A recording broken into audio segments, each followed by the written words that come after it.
నా పేరు అమూల్య, మా వారి పేరు బాబు. మేము బెంగుళూరు నుంచి వచ్చాము. ముందుగా మాకు పాస్టర్ గారు ప్రార్థన శక్తి మాకు తెలియదు. మా అత్తమ్మ గారు ఒంగోలులో ప్రార్థన శక్తికి రావడం జరిగింది. ఆమె 3 సార్లు వచ్చింది. ఆ తర్వాత నేను మా అత్తమ్మని అడిగి ఇట్ట బాధపడ్డాను. అత్తమ్మ, నాకు పిల్లలు లేరని చాలామంది నన్ను చాలా మాటలు మాట్లాడుతున్నారు, అయిన వాళ్ళు కూడా చాలా మాటలు మాట్లాడుతున్నారు, బాధపడుతున్నాను నేను. అత్తమ్మ అంటే, మన ఇస్సాకయ్య గారి ప్రార్థన శక్తి ప్రేయర్కి నువ్వు అటెండ్ అవ్వమ్మా, దేవుడు తప్పకుండా కార్యం చేస్తారని చెప్పారు. అందువల్ల నేను బెంగుళూరు నుంచి బస్ ట్రావెల్లో 7 సార్లు నేను రావడం జరిగింది. ఆయన నాకు యాపిల్ మరియు పొమోగ్రానేట్ ఇచ్చి, నీకు మగపిల్లలు పుడతారు, నువ్వు తీసుకొస్తావని తప్పక చెప్పారు.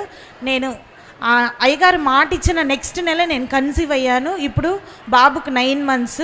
సో నేను బాబుని తీసుకొచ్చి అయ్యగారి దగ్గర ప్రేయర్ చేయించుకొని పేరు కూడా పెట్టారు అయ్యగారు, ఈనోస్ జాయ్ అని. మాకు చాలా సంతోషంగా ఉంది. ప్రార్థన చేసిన అయ్యగారికి నా హృదయపూర్వక వందనాలు చెల్లిస్తున్నాను.